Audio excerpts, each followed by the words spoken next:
is something we're doing, and we'll possibly very substantially increase it or not. We'll see how it is. After weeks of trying to avoid this exact situation, Donald Trump's long-threatened tariffs are coming, and the Prime Minister is warning of tough times ahead. I won't sugarcoat it. Our nation could be facing difficult times in the coming days and weeks. Trudeau has been trying to avoid the tariffs, sending 3 federal cabinet ministers to Washington for a final diplomatic push. But he's promised Canadians that Ottawa will be ready to act. Now, we don't know precisely what that could look like, but I do know 2 things. First, if the president does choose to implement any tariffs against Canada, we're ready with a response.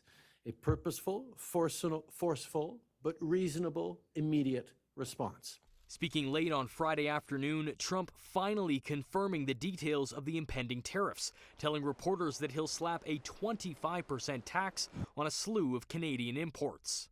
Will tomorrow's tariffs be inclusive of Canadian crude?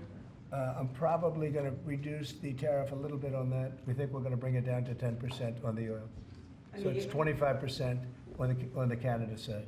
The president says the measures against Canada and Mexico are in retaliation for shipments of fentanyl and the flow of migrants across U.S. borders. Both Canada and Mexico have allowed an unprecedented invasion of illegal fentanyl that is killing American citizens and also illegal immigrants into our country. Canadian officials say U.S. data shows less than 1% of America's illegal entries and illicit drugs come across its northern border.